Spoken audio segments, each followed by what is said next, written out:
अपना 15 घंटा 14 घंटा डेली दे, हमारा कोई वैल्यू नहीं, कीड़ा मकोड़ा का भी वैल्यू नहीं, हम लोग कीड़ा मकोड़ा भी नहीं है, कुछ नहीं समझता हम लोग को, कुछ नहीं। हम लोग उससे क्या मांग रहे, रोटी कपड़ा मकान कुछ नहीं मांग रहे, कुछ नहीं, ना मैया योजना कुछ नहीं चाहिए, कुछ भी नहीं चाहिए हम लोग को। हम लोग जो मेहनत किए सिर्फ उसका फल चाहिए। क्या दीदी जी बिना गाली दिए बात कर रहे हो? ऐसे तो कोई कोकरे तुम्हारे साथ नहीं आएगा, तुम्हारी कोई बात नहीं सुनेगा।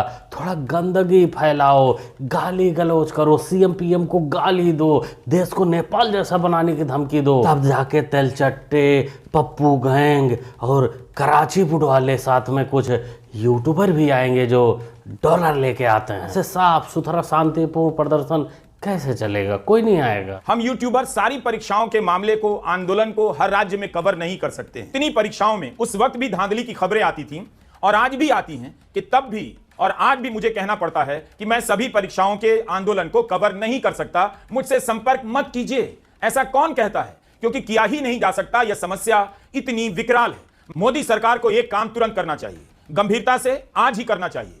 गोदी मीडिया का सारा विज्ञापन एक झटके में बंद कर देना चाहिए और सारा पैसा हम जैसे यूट्यूबर को देना चाहिए। रवीजा जी के इस ऑनेस्टी के लिए एक सैल्यूट तो बनता ही है। बाजार में बिकने को तैयार है मगर कोई खरीदार मिल नहीं रहा, क्योंकि स्टूडेंट वहाँ स्टूडेंट है झारखंड में, रांची में, वहाँ पॉलिटिकल स्टूडेंट नहीं है ना। यही रवीजा जी हैं जो नीट स्टूडेंट के लिए, नीट स्टूडेंट क्या जंतर मंतर के गुंडों के लिए हर रोज 2 वीडियो निकालती थी। लेकिन झारखंड के स्टूडेंटों के लिए, पंजाब के स्टूडेंटों के लिए आवाज़ निकालने के लिए, वीडियो निकालने के लिए इनको मोटा मोटा फंड चाहिए, फंड पे फंड चाहिए। यह है देवेंद्र नाथ महतो जो सोनम वांगचुक के तर्ज पर झारखंड में, रांची में भूख हड़ताल पर हैं। दिल्ली जंतर मंतर के प्रोटेस्ट में एजुकेशन मिनिस्टर का इस्तीफा मांगा गया, धर्मेंद्र प्रधान का इस्तीफा मांगा गया। लेकिन जो झारखंड में हो रहा है, जो रांची में प्रदर्शन हो रहा है, उसमें किसी एक का इस्तीफा लेने से काम नहीं बनने वाला, क्योंकि वहां मामला सिर्फ पेपर लीक का नहीं है। हाँ, ताबड़तोड़ पेपर लीक भी हुए हैं और पेपर मान लीजिए हो भी जाए तो भर्ती में धांधली, जैसे तैसे अगर नंबर ला भी देता है, क्वालिफाई कर भी जाता है, तो उसकी सीट पैसों में बिक जा रही। प्लस कोयला खा जा रहे हैं, बालू खा जा रहे हैं, मिट्टी खा जा रहे हैं। इसलिए वहाँ के स्टूडेंट की समस्या जो है वो काफ़ी बड़ी है। उनका मांग है कि इन सब की जांच सीबीआई से कराई जाए, और सीबीआई से जांच सही से तभी होगी जब वहाँ लगेगा राष्ट्रपति शासन। हम लोग इसलिए चढ़े क्योंकि हमें भगवत मान का इस्तीफा चाहिए, केजरीवाल को मानना ही पड़ेगा वरना हमारे आंदोलन खत्म नहीं होगा। ठीक है, तो आप लोग यहाँ पर इस्तीफे की मांग को लेकर आए हैं, ठीक है, ऐसा क्यों मांग रहे हैं? क्या केजरीवाल क्या दोहरी राजनीति कर रहे हैं? वो भ्रष्ट नेता है। अभी तक साथ देखिए नीट एग्जाम लीक हुई, क्या यहाँ पे इस्तीफा नहीं लिया गया? तो वहाँ पे 5 साल से हो रही है, 5 बारी हो चुकी है और अभी भी वो लोग इस्तीफा नहीं दे रहे, अपनी कुर्सी को पकड़ के बैठे क्यों? और भगवत मान तो ऐसे है जो कि रात दिन शराब की हालत में रहते हैं। ऐसा नेता क्या जनता को चलाएगा? यहाँ पंजाब में भी वही हाल है। पंजाब में स्टूडेंट का गुस्सा है कि ये जो नशेड़ी सीएम है इसको हटाओ। वहाँ पेपर लीक हो जाते हैं, परीक्षा में गड़बड़ी हो जाता है, टेस्ट में गड़बड़ी हो जाता है, तो वहाँ का सीएम मानता भी नहीं कि ऐसा कुछ हुआ भी है। और इन सब का जो मालिक है, आपियों का जो मालिक है घोरों से, वो दिल्ली में बैठकर तमाशा करने लगता है, धरने पर बैठ जाता है, और उसका जो दिल्ली का पूर्व शराब मंत्री है वो तो कुछ ये बोलता है। आपके बच्चों के लिए भी आवाज उठाएंगे, वहाँ पर भी बच्चे प्रदर्शन कर रहे हैं सर, पेपर लीक का मामला। आप लोग, आपका कौन सा चैनल है? रिपब्लिक टीवी पे हूँ मैं। हम सवाल एथेनॉल के खिलाफ आवाज उठाएगा सर, हम आवाज उठाएंगे सर। हम आप यहाँ पे आप एथेनॉल पे आधा घंटे का प्रोग्राम करोगे और हरियाणा पेपर लीक, राजस्थान, ये शर्त है सर, ये कैसी नहीं कि हम अगर प्रोग्राम करेंगे तब आप झारखंड के बच्चों के लिए आवाज उठाएंगे? इसी को बोलते हैं दोगलई, प्रो लेवल वाली दोगलई। मतलब अगर टीवी वाले बात करेंगे एथेनॉल पर, तब ये बात करेंगे पेपर लीक। जब दिल्ली में प्रोटेस्ट हुआ था, नीट का प्रोटेस्ट हुआ था, कॉकरोचों का प्रोटेस्ट हुआ था, तो ऐसा कुछ शर्त नहीं रखा था कुकरों ने। तब तो वहाँ वो भड़काने के लिए ये कह रहे थे कि जब नेपाल का जनजी ऐसा कर सकता है तो हमारा जनजी क्यों नहीं कर सकता है, ये सब बयान आ रहे थे। तब तो कोई शर्त नहीं लगाया था। लेकिन पंजाब, झारखंड के लिए शर्त लगाई जा रही है कि पहले तुम आधे घंटे प्रोग्राम करो तब हम बात करेंगे। जो लड़की वायरल हो रही है रुचिका, जिसपे माफी मंगवाई गई है, वो वीडियो देख के आपको कैसा लगा? देखिए, उस वीडियो को देख के मुझे बहुत रेज हुआ। रेज एक हिंदुस्तानी के तौर पर, एक औरत के तौर पर, और मुझे लगा कि हिंदुस्तान की जो पूरी औरत जात है ये उससे माफी मंगवाई गई है। I feel a lot of rage, मुझे बहुत गुस्सा आ रहा है। और गाली तो बहुत छोटी चीज है, देखिए उसने सिर्फ अपने मुंह से हिंसा की, मुझे बहुत ज्यादा बौखलाहट वाला गुस्सा इस वक्त फील हो रहा है। गाली बहुत छोटी चीज है, उसने मुंह से तो हिंसा की है। बेगम बिरयानी होती तो सीधा होरों के पास निकल लेती हिंसा करके, बड़ा वाला करती, फटने वाला। उसे बेगम बिरयानी ने गाली, छोटी चीज, ये सब दूसरों के लिए बोला है। जब खुद पे आती है तब ज़्यादा दर्द होता है। दिन में मुझसे कम से कम दर्जनों बार ये कहा जाता है, मुझे बेगम कहा जाता है, मुझे खातून कहा जाता है। मैं यहाँ पहली बार बहुत दुख के साथ इस बात को कह रही हूँ कि पिछले एक हफ्ते में एक ट्वीट वायरल करके मुझे कहा जा रहा है कि तुम आसिम मुनीर की रखेल हो। इस तरह के शब्दों का इस्तेमाल मेरे लिए कहा जा रहा है। मैं ये बात परिवार में, दोस्तों में भी किसी से नहीं कह सकती, लेकिन एक ये छोटा, या मैं कहूँगी एक गहरा सा जख्म लेकर फिर रोज उठती हूँ सुबह और कैमरा ऑन करती हूँ, फिर बोलने लगती हूँ। जख्म, दर्द, दुख, ये क्या होता है बेगम? तुझे तो ये सब एक छोटी सी गाली समझकर भूल जाना चाहिए। अरे तेरे को गाली एक वजह से पड़ी है, मोदी जी को गाली क्या वजह थी? उनसे तो उसका कोई संबंध भी नहीं था ना। अरे तुझे तो आसिफ मुनीर के लिए पड़ी है, जिनका तू तारीफ करते हुए नहीं थक रही थी, तो तेरे को तो पढ़ना ही था। मेरा एक वीडियो चला था जहाँ मैंने मोदी जी को गाली दिया था, पर मेरा गाली, मतलब मैं दिल से सच बोलूँ तो मैं जानबूझ से गाली नहीं दी थी। मैं अपने दोस्तों के साथ पार्टी में गई थी, तो वहाँ पर ही मैंने खाया पिया। उसके बाद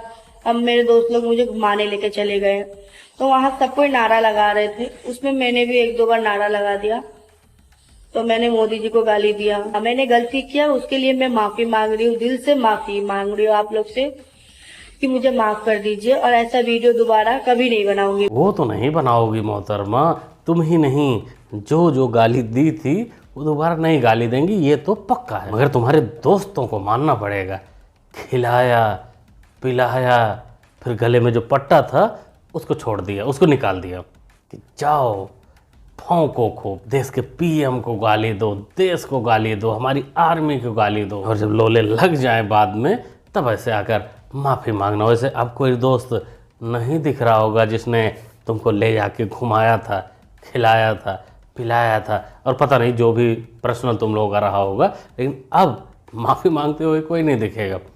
वैसे ही उद्धव राजा का भी एक पालतू है जिसने भौंक भौंक कर पूरी पार्टी ही खत्म कर दी। और गाली देना कोई अपराध नहीं है, गाली देना इज नॉट अ क्राइम। अगर कोई गाली देता है वो बुरा हो सकता है, वो बुरी बात हो सकती है, तो उसको आप समझाइए, उसको आप कहिए कि गाली मत दो, लेकिन केस किस बात पर किया जा रहा है? अरे झंडू, गाली देना क्राइम नहीं है, चल मान लेते हैं गाली देना क्राइम हो या ना हो, लेकिन गाली देना संस्कार तो दर्शाता है ना। गुस्सा होना, गुस्से में गाली देना, उसका भी एक लेवल होता है।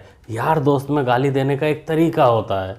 तू पीएम को गाली दे रहा था, तुझे अपने बाप को अगर गुस्सा करना है उनके ऊपर तो तू गाली दे देगा। और तिलचट्टे, तेरे को भी पता है कि जिन जिन लोगों ने गालियाँ दी उनके संस्कार अच्छे नहीं थे, क्योंकि वो स्टूडेंट भी नहीं थे। जितने भी पकड़े गए हैं, जितने भी माफ़ी मांगे गए हैं, कोई जीबी रोड से आई थी, तो कोई डांस बार से आई थी, कोई ब्यूटी पार्लर से आई थी, मतलब कहीं ना कहीं से वो लोग बाहर वाले ही थे। बाकी झंडू तिलचट्टे, अगर तेरे को समझना है, तेरे को जानना है कि गाली देना क्राइम है या नहीं है, तो एक काम कर, एक वीडियो बढ़िया बना दे योगी आदित्यनाथ पर, भर भर के गाली दे दे, और फिर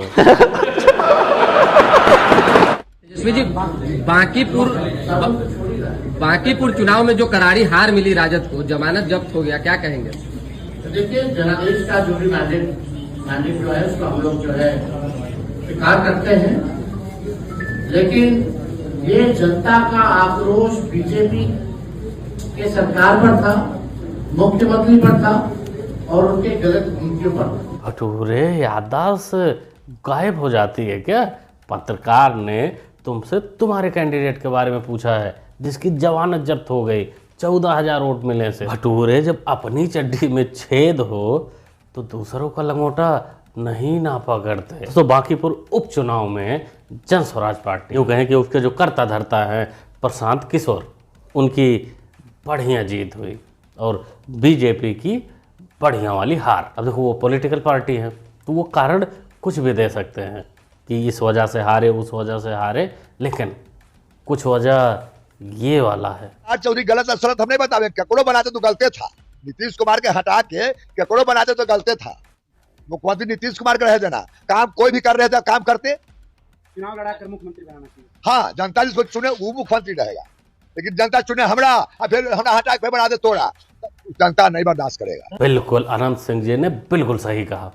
लोगों का गुस्सा था, लोग नहीं पसंद करते सम्राट चौधरी को ऐसे सीएम। उन्होंने सम्राट चौधरी के लिए वोट नहीं दिया था बीजेपी को। ये बीजेपी का जो मास्टर स्ट्रोक वाला खेला है ये उन पर ही भारी पड़ेगा। यहाँ बिहार में बांकीपुर हार गए और मध्य प्रदेश में भी दतिया से भी हार गए। कारण नरोत्तम मिश्रा, या फिर यूं कहें कि कारण इनका है खुद का मास्टर स्ट्रोक। ये चुनाव लड़े थे मध्य प्रदेश में मामा के चेहरे पे और सीएम बाद में किसी और को बना दिए। नमस्कार साथियों, मैं दीपक कुमार उर्फ मोहम्मद दीपक कुमार।